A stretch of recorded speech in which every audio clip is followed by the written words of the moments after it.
next one we have an ammeter of resistance 0.81 ohm that can read up to 1 ampere. मतलब एक ammeter है जो maximum 1 ampere तक की करंट को मेज़र कर सकता है। इस बात का और अगर डिटेल में मतलब बात करें तो ऐसा कि अगर आप इसमें 1 एम्पियर का करंट फ्लो करवा दो तो जो उसके डायल पैड में निडल होती है वो पूरी तरह से, अगर 180 डिग्री अलाउड है तो 180 डिग्री तक डिफ्लेक्ट हो जाएगी। उससे ज़्यादा आप करंट अगर बढ़ाओगे तो नीडल और डिफ्लेक्ट नहीं हो पाएगी, चाहे सुई क्यों ना ही टूट जाए, लेकिन डिफ्लेक्शन बढ़ नहीं पाएगा। अब गैल्वेनोमीटर आपका यू कैन से करंट के लिए सेंसिटिव नहीं रह गया है, क्योंकि डिफ्लेक्शन ऑलरेडी फुल स्केल पर हो चुका था। करंट आप बढ़ाए तो सुई टूट सकती है बट डिफ्लेक्शन एक्सीड नहीं कर सकता है। ये मैंने फुल स्केल डिफ्लेक्शन के बारे में थोड़ा सा आपको ब्रीफ किया। रेंज क्या होती है एमीटर की या गैल्वेनोमीटर की या वोल्टमीटर की, उसके बारे में ब्रीफ किया। ठीक है, ये प्रश्न में कहा है इन्होंने कि ये अमीटर जो है RA, इसका जो रेजिस्टेंस है 0.81 ओम है और ये अपने अंदर से 1 एम्पियर से ज़्यादा की करंट को पास नहीं होने दे सकता है, बिकॉज अगर हुई तो थीटा नहीं बढ़ेगा, डिफ्लेक्शन नहीं बढ़ेगा, सुई टूट सकती है। कह रहे हैं कि कुछ ऐसा करो कि ये जो अमीटर है ये कन्वर्ट हो जाए एक दूसरे अमीटर में जिसकी रेंज 10 एम्पियर हो, मतलब वो अब 10 एम्पियर तक मेज़र कर पाए।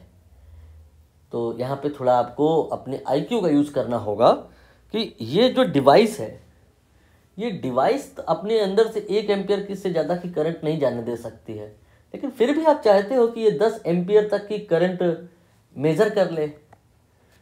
मतलब चाहते हो अगर कि आप 10 एम्पियर की करंट मेज़र कर ले तो आप मानोगे नहीं, मतलब आप टोटल 10 एम्पियर की करंट इसको दोगे, लेकिन इसके अंदर से 1 एम्पियर से ज़्यादा की करंट जा नहीं सकती। मतलब जो रिमेनिंग करंट है वो कहीं और से चली जाए।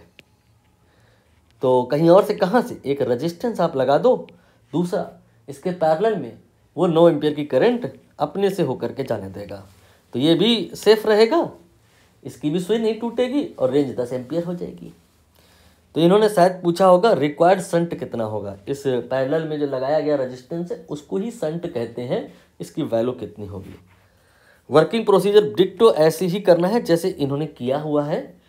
यहाँ पर फार्मूला वगैरह बहुत सारे पॉसिबल है, लेकिन ज़्यादा याद नहीं कर पाते हम लोग और थोड़ा उससे कभी कभी बेसिक भी डाउन हो जाता है।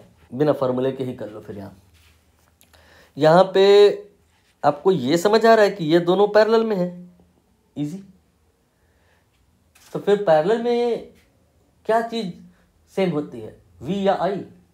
सीरीज में करंट सब में सेम चलती है, पैरेलल में V सब में सेम चलता है। मतलब जितना वोल्टेज इसमें होगा उतना ही इसमें होगा। इसमें होगा कितना?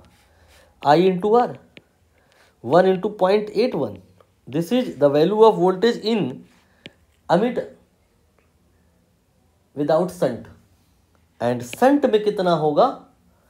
पैरेलल जो में रेजिस्टेंस है उस रेजिस्टेंस को अगर हम R मान लें तो 9 into R will be the value of voltage in resistance जो शंट किया गया है, और यही वोल्टेज अमीटर में भी होगा और दोनों पैरेलल में है तो वोल्टेज बराबर होगा।